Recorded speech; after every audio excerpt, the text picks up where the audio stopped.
el único pasaje en el que la Biblia habla sobre 1000 años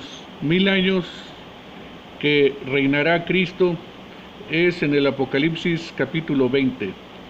Dice: vio un ángel que descendía del cielo con la llave del abismo y una gran cadena en la mano, y prendió al dragón, la serpiente antigua, que es el diablo y Satanás, y lo ató por 1000 años, y lo arrojó al abismo y lo encerró y puso sus sellos sobre él para que no engañase más a las naciones hasta que fuesen cumplidos 1000 años.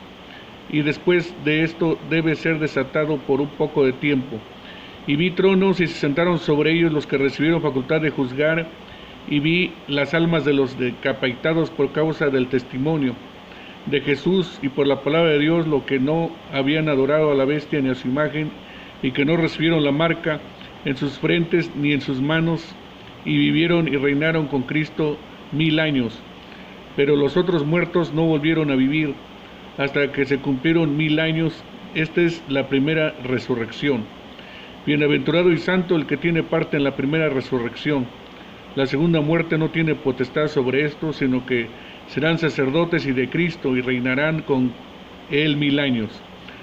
Cuando los 1000 años se cumplen, Satanás será suelto de su prisión, y se saldrá para engañar a las naciones que están en los 4 ángulos de la tierra, a Gog y a Magog, a fin de reunirlos para la batalla, el número de los cuales es como la arena del mar.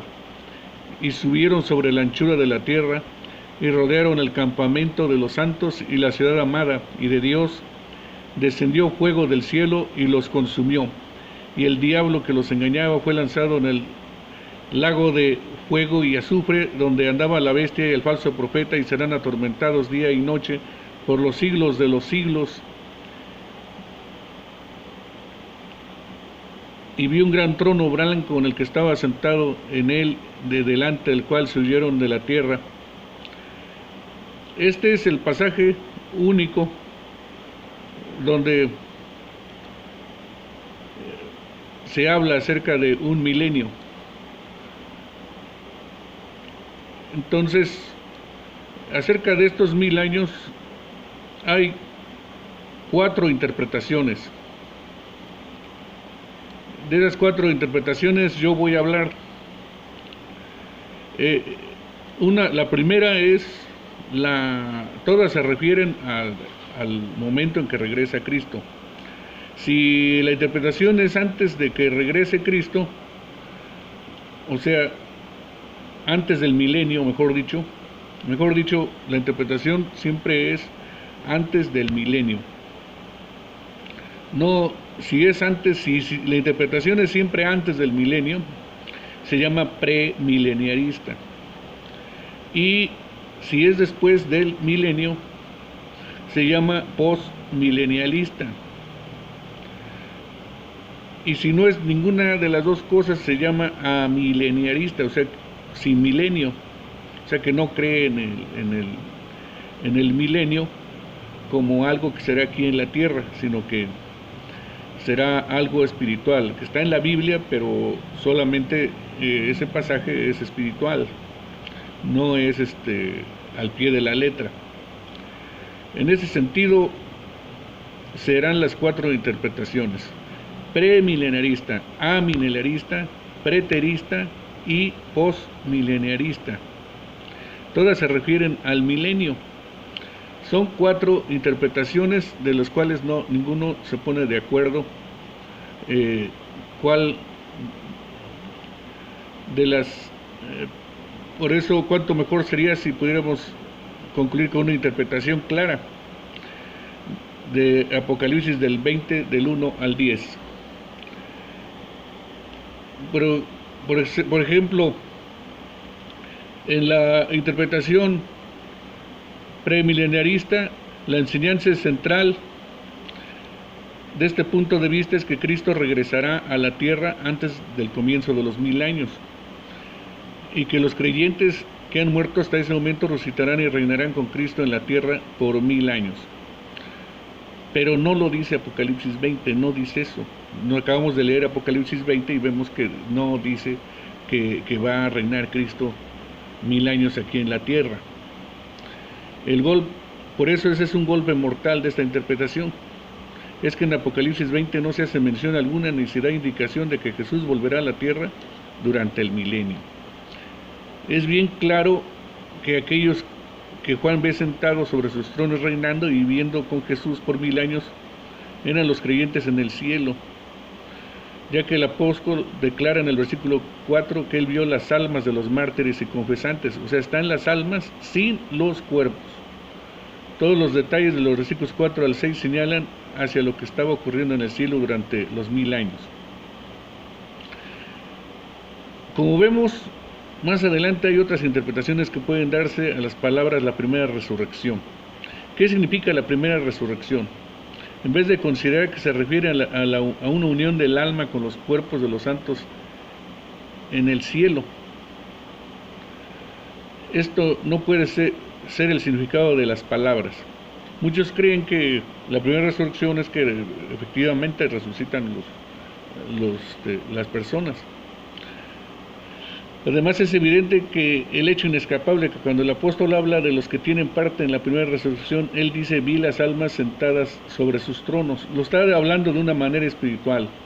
Los que toman parte en la primera resurrección son todavía únicamente almas, son los creyentes fallecidos que aún existen sin sus cuerpos. Si habla de primera resurrección, está hablando de la conversión, de que resucitan para Cristo. Así lo dicen los versículos de la Biblia, más adelante les explicaré. Si los premilenarios desean basar su interpretación del regreso de Cristo a la tierra antes del comienzo de los 1000 años sobre Apocalipsis 20, sus pretensiones son sumamente débiles. En efecto, es posible afirmar que no tienen base alguna. Entre los teólogos reformados del presente hay 3 interpretaciones distintas que se dan a la visión del Apocalipsis. Una es la milenaria, la segunda es la preterista y la tercera la postmilenaria. Estas 3 interpretaciones concuerdan en algunos puntos esenciales. Uno de ellos es que los 1000 años no deben de tomarse en sentido literal, sino simbólicos. La interpretación habitual es que designa un periodo extenso y completo de tiempo. También es simbólico los 1000 años, no es exactamente 1000 años. Además, las 3 están de acuerdo en que la segunda venida de Jesús tomará lugar después de los 1000 años, en cuyo toma lugar la resurrección general y el gran juicio final. Entonces, hasta después de los 1000 años, Jesucristo tomará lugar después de los 1000 años. Esto se llama postmilenarista. Consideremos primero la interpretación amilenaria. La visión de los primeros 3 versículos, por un momento Juan vi un ángel que descendía del cielo con la llave del abismo. En ese sentido, los 1000 años hacen mención del tamaño enorme de la cadena para indicar que se quiere mostrar que ha sido diseñada para encadenar a un prisionero de poder extraordinario. Dice que baja al abismo. El abismo también es simbólico. Recuerden que las palabras dirigidas a Jesús en Lucas 8:31 y le rogaban a Jesús que no los mandase ir al abismo. En Lucas 8:31 el diablo dice que no quiere ir al abismo, que le ruega.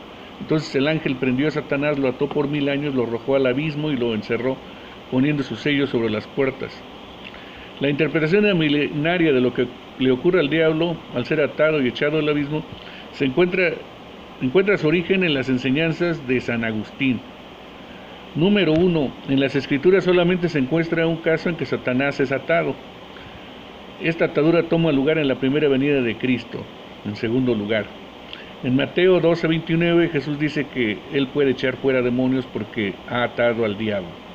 En Juan 12:31, cuando los griegos vinieron a ver a Jesús, nuestro Salvador, viendo en esto una indicación de la llegada de la hora de sacrificio, dijo, ahora es el juicio de este mundo, ahora el príncipe de este mundo será echado afuera. En Apocalipsis 12:9 también se menciona, ya que tenemos aquí la visión de Satanás y sus ángeles siendo echados del cielo por Miguel y sus ángeles como un resultado de la ascensión de Cristo y su entronamiento. Cuarto, en consecuencia, el hecho de que Satanás es atado en Apocalipsis 20 debe indicar la misma experiencia que tuvo Satanás y que tomó lugar cuando Cristo llegó al mundo por primera vez y durante su ascensión al cielo.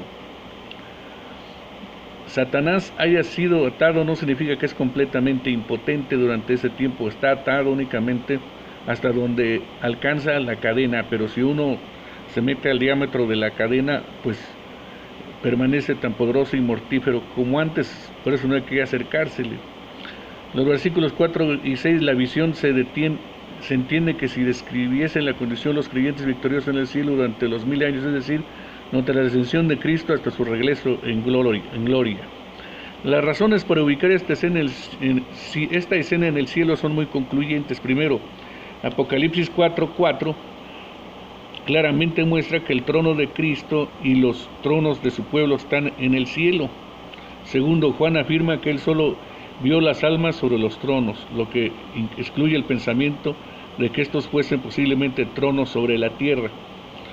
Es lo que dicen los dispensacionalistas, que los tronos están sobre la tierra.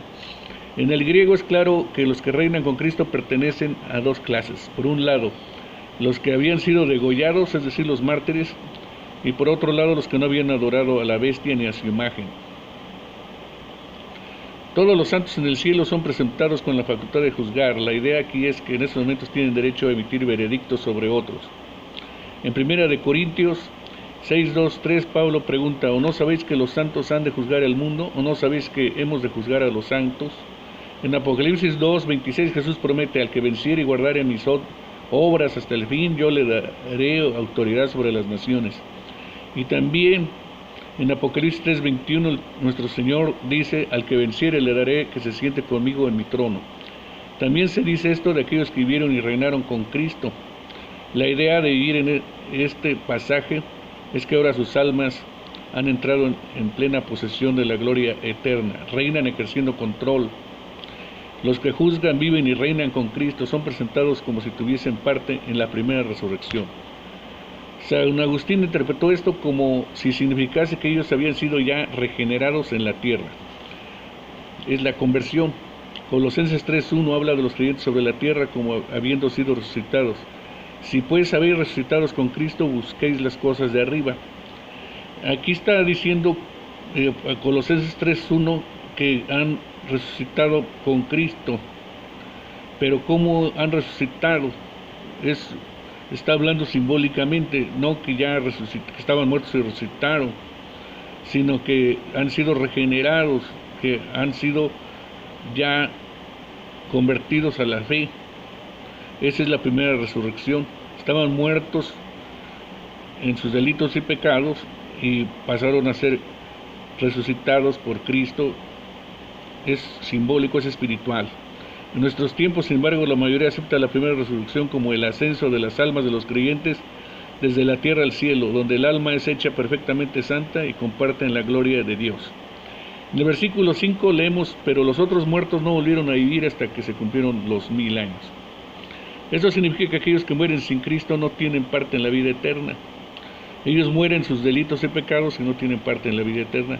Continúan en existencia, pero es una existencia sin ninguna bendición ni gloria. Luego de los 1000 años ocurre en ellos un cambio. Al momento de regresar a Cristo, sus cuerpos son reunidos en sus almas, pero esto no significa para ellos vida verdadera. Están plenamente en la segunda muerte, que es el camino eterno del cuerpo y el alma.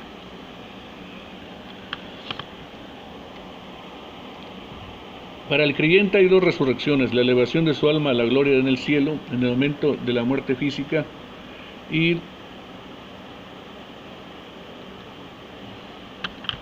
la gloria en el momento. Para aquellos que mueren en Cristo hay dos muertes: la separación del alma sin Cristo. Los que mueren sin Cristo hay dos muertes: la separación del alma en todas las bendiciones de gloria en el momento de su muerte física, y la plenitud de la muerte eterna cuando los cuerpos y almas son reunidos. Del versículo 7 al 10 describe el momento en que Satanás será soltado de sus prisiones, su ataque contra la iglesia y su destrucción final y completa.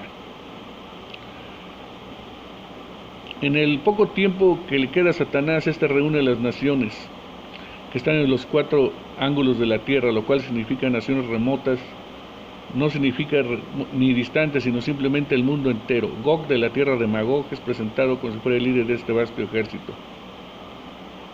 Satanás es lanzado en el lago de fuego y azufre, y su castigo son ahora completamente y eternamente. Consideremos ahora la interpretación preterista. Preterista viene de un término latín cuyo significado es pasado y se utiliza para designar a los que creen que la mayor parte de las visiones del Apocalipsis se han cumplido ya en el pasado. Pero esta interpretación hace que el simbolismo de los números se convierta en total confusión. La interpretación amilenaria dice en el capítulo 12 que en el capítulo 12 toda la era cristiana es representada por un periodo de 3 años y medio, resumida en un periodo de 42 meses, en un tiempo y tiempos y la mitad de un tiempo, o 1260 días. Segundo, ¿cómo puede decirse que los mártires y los confesantes de los días de Juan reinan con Cristo por 1000 años si los 1000 años habían comenzado 70 años antes de su muerte? Es imposible hablar de Satanás como si hubiese sido atado y puesto en prisión.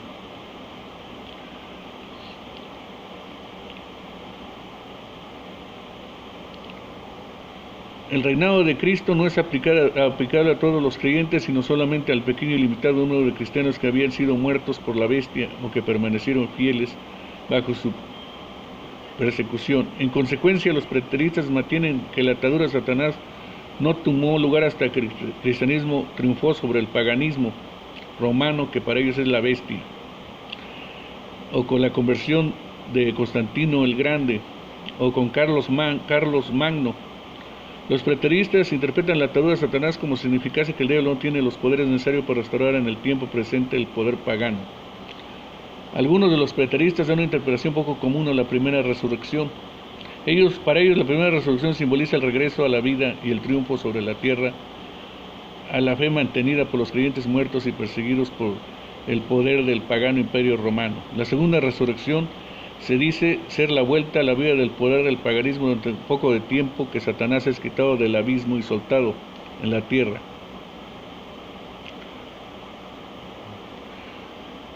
Creo que la interpretación milenaria de una doble resurrección para los creyentes y una doble muerte para los malvados debe preferirse a esta interpretación preterista. La interpretación de la primera resurrección, sin embargo, no es esencial al punto de vista preterista y sus objeciones a la interpretación milenaria tienen algún valor. El simbolismo de los números se torna confuso si los 1000 años empiezan al principio del Nuevo Testamento, y es muy difícil explicar cómo los mártires de los tiempos de Juan reinan con Cristo por 1000 años si tal periodo se inició 70 años antes de su muerte. Dejemos esta interpretación y veamos la última interpretación, la interpretación post-milenaria.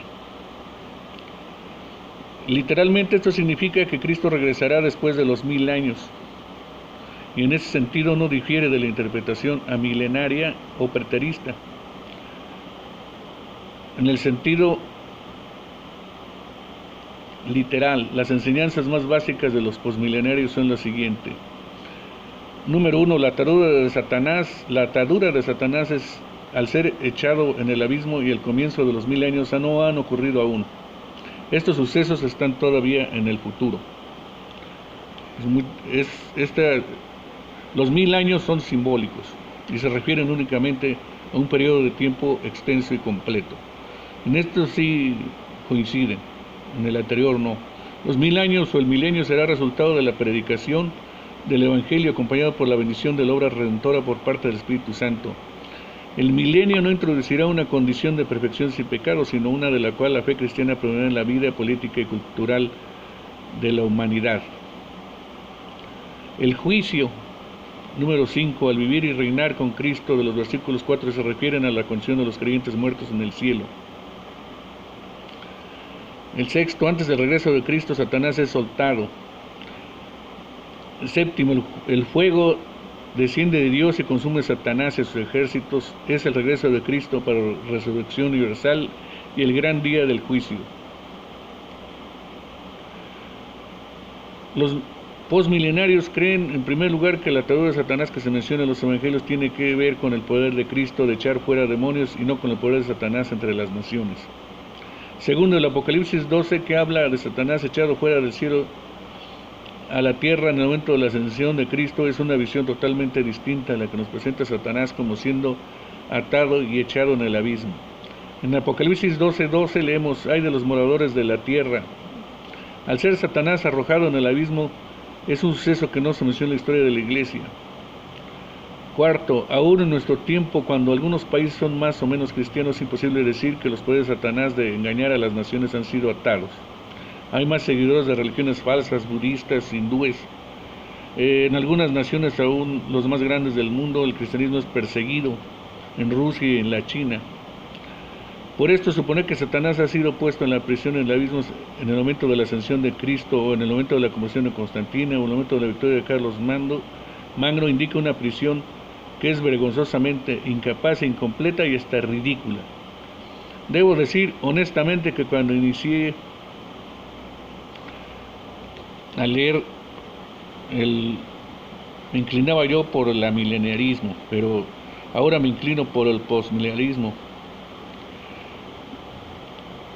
porque hay una tendencia entre algunos que mantienen la posición amilenaria a ser muy pesimistas. Tienen razón cuando dicen que hay un límite en la prisión de Satanás en el abismo, pero creo que están equivocados cuando dicen que estamos llegando al fin de los tiempos en nuestros días. Con demasiada frecuencia los milenarios, cualquiera que sea, han demostrado una actitud de fracaso. Todo el mundo y la Iglesia están en descenso y no hay nada de que podamos hacer sino esperar que lleguen los días de la terrible tribulación. En primer lugar, las profecías del Antiguo Testamento acentúan la universalidad de la obra de Cristo y su salvación. Su redención es algo que abrazará a todas las naciones. Permítanme mencionar solamente algunas de estas profecías del Antiguo Testamento. Salmos 2:8, el Señor promete a su Hijo: pídeme y te daré por herencia las naciones y como posesión todos los confines de la tierra. Salmo 22:27, se acordarán y se volverán a Jehová todos los confines de la tierra, y todas las familias de las naciones adorarán delante de ti. En el Salmo 72 tenemos que declara lo siguiente: florecerá en sus días justicia y muchedumbre de paz hasta que no haya luna, dominará de mar a mar hasta el río, hasta los confines de la tierra. Ante él se postrarán los moradores del desierto y sus enemigos lamerán el polvo. Los reyes de Tarsis y todas las cosas estarán presentes. Todos los reyes se postrarán delante de él. Será su nombre para siempre, se perpetuará su nombre mientras dure el sol. Benditas serán en él todas las naciones, lo llamarán bienaventurado. En Isaías 2:2 declara con respecto a la era del Evangelio: acontecerá en lo postrero que los tiempos serán confirmados en el monte de la casa de Jehová, y correrán a él todas las naciones. En Ezequiel 47, del 1 al 5, las aguas de la salvación salen del templo de Dios, primeramente alcanzando hasta los tobillos, luego las rodillas, luego los lomos, y finalmente se convierte en nuestra tierra en un gran río que no se puede pasar. Daniel, en el capítulo 2, 31, 47, dice que el reino de Cristo sobre la tierra comenzará como una piedra que hirió a la imagen. Mas la piedra que hirió a la imagen fue hecha un gran monte que llenó toda la tierra. Ciertamente todas estas profecías señalan un futuro en el que la Iglesia y el Evangelio alcanzará la gloria y poder durante nuestra era presente.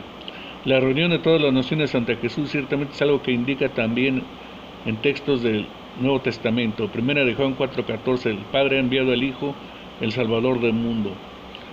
Una segunda razón para creer en una gloria mayor para el Evangelio a la que ahora conocemos es el gran orden. El gran orden, o sea, el gran mandato de ir a predicar a todo el mundo el Evangelio, y que será bendecida por el Espíritu Santo y transformará a las naciones. Ir y hacer discípulos a todas las naciones. Nuestro Señor hasta aquí hace la promesa de que la predicación del Evangelio será un triunfo en todas las naciones. Una tercera razón para anticipar un poder mayor para el Evangelio sobre las naciones es la conversión a los judíos en Romanos capítulo 11. Una razón final para creer que la gloria del mensaje de salvación será la mayor influencia es la profecía respecto a Gog en Ezequiel 38. La profecía que menciona Juan en Apocalipsis 20. Esta profecía dice en primer lugar que el versículo 8 que Gog vendrá contra el pueblo de Dios al cabo de años. En segundo lugar, Gog describe como si viniese de la tierra de Dular. Lo que aquí se quiere establecer es que todas las naciones estaban dispersas por todo el mundo y en consecuencia una persecución mundial de la iglesia. Una persecución mundial también implica una iglesia mundial. El aspecto más importante de la visión, sin embargo, es la condición del pueblo de Dios cuando Gog empieza su ataque. El pueblo de Dios siente gran seguridad. En el versículo 8 dice que todos ellos morarán confiadamente. En el versículo 11 se les escribe como gentes tranquilas, todas ellas habitan sin muros. Además se dice, el pueblo de Dios que es atacado fue sacado de las naciones. Esto indica que el ataque de Gog contra la iglesia ocurre cuando la obra misionera ha llegado a sus límites completos. La iglesia, cuando Gog inicia una persecución universal contra ella, poco tiempo antes del regreso, no es un estado pequeño pobre. No, antes bien se le presenta como si fuera un estado tan fuerte que no tiene temores. Se le presenta como una posición favorable sobre todos los demás cuando Gog hace sus planes de atacarlo. Esto significa que desde este momento hasta el ataque final de las fuerzas, la iglesia experimentará periodos de gran crecimiento del Evangelio, trayendo a las naciones a la vida y la salvación que pueden encontrarse en Cristo. Tenemos la promesa de que a la hora final de la persecución, amenazas y terror de la iglesia no será destruido, antes bien todos sus perseguidores serán destruidos. Démonos en consecuencia a llevar este magnífico mensaje de salvación a nuestras naciones y a todas las naciones. Honremos el Evangelio con nuestra fe y nuestro trabajo. Al salir para llevar el Evangelio de nuestro Salvador, en esperanza y gozo, mantengamos también firme nuestra oración. Ven, ven pronto, Señor Jesús. Porque la iglesia del Nuevo Testamento pensaba más en la segunda venida de Jesucristo que en la muerte del cielo. Esta constante visión del regreso de nuestro Salvador es lo que dio un valor brillante a su fe, hizo sus labores por el Señor repicarse en la nota de victoria. Pero sus ojos y corazones y mentes estaban tan fijos y cautivados por el esplendor de ese día que el sonido de los dolientes pasos de Jesús sonaban en la iglesia. Una de las recientes películas sobre la segunda venida anuncia que uno puede ver sangre derramada como agua, un cristiano colgado, lo peor, en crueldad salvaje, películas tratando sobre los últimos días, no deja nada a la imaginación. Computadoras masivas imprimiendo 666, temor, tortura. Los grupos de cristianos ven tales películas, permanecen petrificados sin respirar. Por cada detalle que nos da la Biblia sobre la segunda venida, los hombres han agregado 50 más de su propia especulación y lo representan como verdad revelada por Dios. Es nuestra obligación inspirar la iglesia con la profecía de la esperanza. A lo largo de los siglos, la influencia maléfica de falsos profetas variará en extensión e intensidad hacia el fin. Puede que su poder llegue a ser una fuerza devastadora. Por medio del ungimiento del Espíritu Santo, su pueblo es preservado en la verdad y su testimonio es eficaz para traer a los elegidos del reino de oscuridad y trasladarlos al reino de la luz. El poder del anticristo no tiene ningún efecto duradero sobre la iglesia de Cristo, no es más que una sombra pasadera que no puede apagar la llama brillante del Evangelio y que huirá para siempre delante de la gloria cegadora de nuestro Señor y Salvador. Antes de que regrese nuestro Salvador, el hombre de pecado aparecerá en nuestro mundo, pero será aniquilado. La iglesia no debe aterrorizarse quedando estancada con temor, desvaneciéndose con desespero. Esta es nuestra bendita esperanza, el regreso de nuestro triunfante Señor. A su aparecer toda la oscuridad del pecado y del mal será destruida. Caminaremos en rectitud, adoptaremos en amor y serviremos con gozo. Allí entraremos a la increíble gloria de la herencia preparada para todos aquellos que han amado al Señor. El regreso de Jesucristo, esta debe ser nuestra visión suprema, nuestra bendita esperanza, que nuestros corazones sean empuñados por su maravilla, nuestras mentes entristecidas por su esplendor, nuestras labores vueltas festivas por su certitud. A la luz de esta visión estudiaremos los eventos que precederán su llegada y sigamos adelante para avivar la iglesia del Señor, no con la profecía del pánico, sino con la profecía de la esperanza.